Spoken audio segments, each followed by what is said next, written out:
It's another edition of Time About the Movies, and today we've got two movies opening up on the weekend before Thanksgiving, November 21st, 2008. One that became a global phenomenon, and the other that's a much better movie. So, let's just jump right on into it. Let's start off with the lesser of the two films we have here, and that is, of course, the movie that inspired a number of sparkling vampire fanboys and glitter and werewolves that are clearly not werewolves. This is Twilight.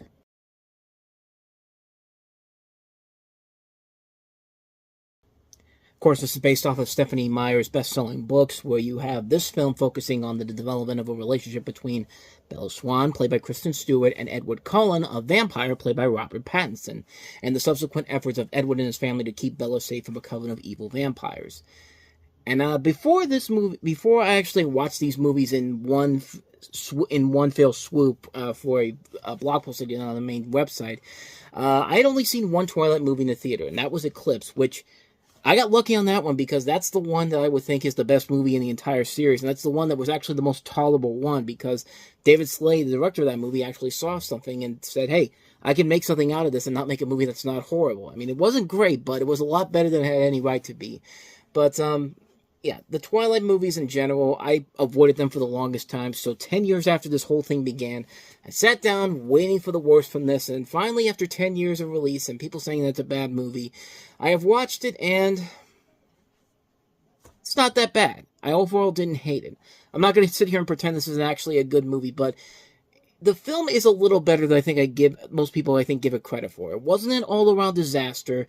There was at least effort being put into this, making it work for the main audience that it will appeal to. It appealed to the fans of the book, the tween girls who are going to go see this movie. You can see why they would indeed get a kick out of this. And while this is very much a generic romantic story, it's not one that I think is offensively bad, but not one that I think is particularly great either. In terms of the positives overall, Catherine Hardwicke, I think, did a pretty good job directing this. She carries much of the film through, and even the visual style of the film. It's not terrible. It's actually nicely done. And Kristen Stewart actually is kind of okay in this movie.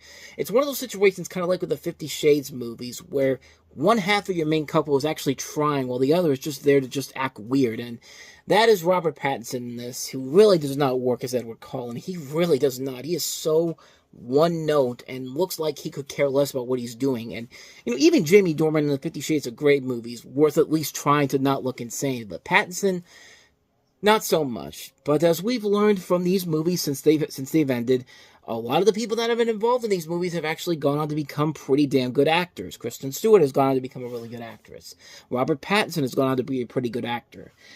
But, yeah, in here, yeah, even they can't elevate this material to anything that spectacular. But overall, this first one is just meh. I mean, there's nothing about it that's groundbreaking, but there's nothing that's that downright awful. I mean, we're going to get to some of the worst ones of this series as we move along here. But this one, it's a generic run-of-the-mill movie that left zero impact on me watching it. I saw it.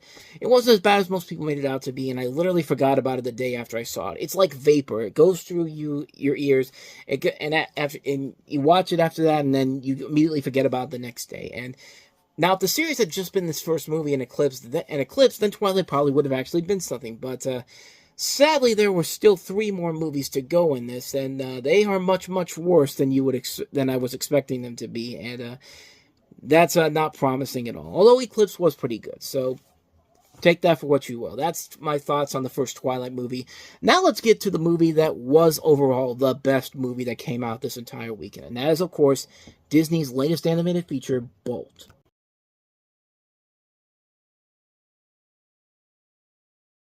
Talk about a movie that a lot of people were not expecting to be as good as it ended up being. But man, this movie is essentially the Oliver and Company of this third Disney Renaissance, if you will, because, Meet the Robinsons kind of was the equivalent to, The Great Mouse Detective back in '86, and then the next movie, The Princess and the Frog, was the equivalent to The Little Mermaid. Then Tangled essentially became Beauty and the Beast, and then so on and so forth. I mean, this literally is the third Disney Renaissance we're starting to get into here, and even though I didn't like Meet the Robinsons, you got to give credit where credit is due. Once John Lasseter and his crew from Pixar came into Disney's animation studios, it led to this new creative direction that eventually led to a lot of really good movies from this era, and it's still continuing to this very day. Maybe not with every movie, but we'll delve into those as we go along here. But in terms of Bolt, This is a movie where you have John Travolta as a dog named Bolt who spent his entire life on the set of a television series and firmly believes that he has superpowers.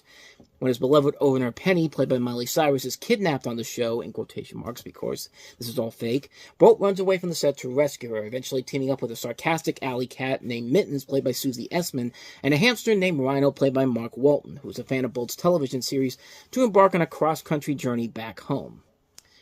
And the reason why this movie works so well is because it's just such a delightful, fun movie. It has the same enjoyment level of something like Oliver and Company. I mean, this is a film that really does feel like a nice slice of life movie where you have this character that this is basically the Disney equivalent to the Truman Show, and it really could have gone down that route where it could have just easily just ripped off the Truman Show and just be done with it. But no, they took it an extra level. They brought a nice little homecoming, coming of age storyline here, where you have this character played by John Travolta who has to deal with the fact that slowly but surely he has to realize that the world around him is not like the television show; it's like real life. And the film does a very good job of handling that, and like it doesn't go down the same predictable routes that you think it does. I mean, there is not even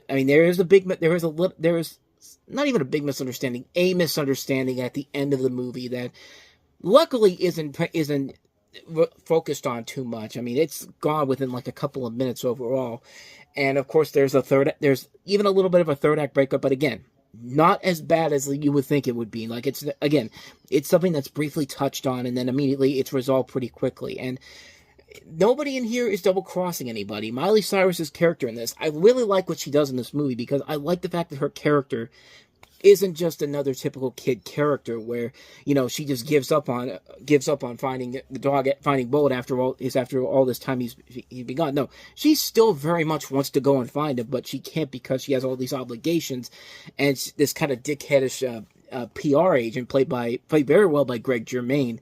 In fact, a lot of the voice casting in here is really good too. I mean, James Lipton has a fun little role in here as the director. I mean, the guy who's of course been known for Inside the Actors Studio, he hasn't done a ton of acting roles where he's playing another character, but here I think he does it pretty well. It's a small role in here, but he plays it well to a T. I mean, you got Diedrich Bader and Nick Offerman having a fun role in here, playing the faux villainous cats of the main villain played by Malcolm McDowell. I mean, this is a really, really fun movie. It's a very fun film overall, and you just like the character so much. Bolt is such a fun, delightful character, and the way they animate him, like, it's hard not to not get attached to a little dog like that. I mean, he is cute, but he's also kind of a fun little badass too. Like, I like the way that, you know, he uses these powers, and he thinks he's using these powers in real life, but it's just the fact that, you know, just crazy circumstances happen. Like, you see a little bit in the trailer there, the super bark is used, like, you know, with the help of a Rhino, and the way it's done in that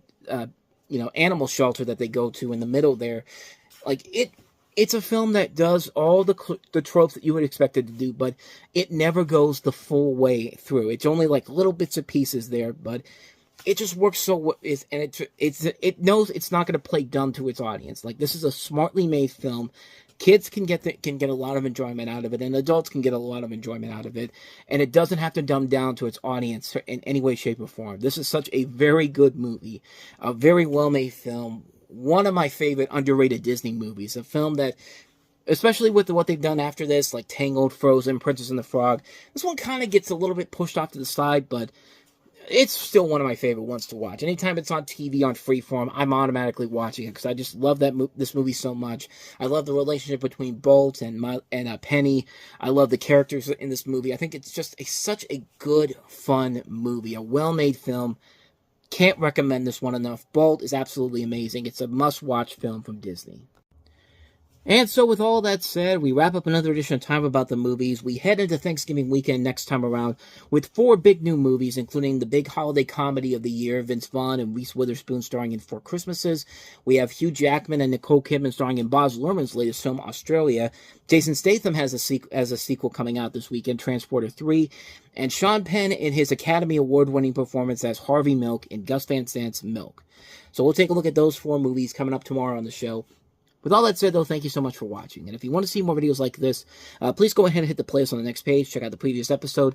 Also, don't forget to hit the like, subscribe, notification button, and the bell. That's where you get updates on when new videos come out, and we do post new videos here every day.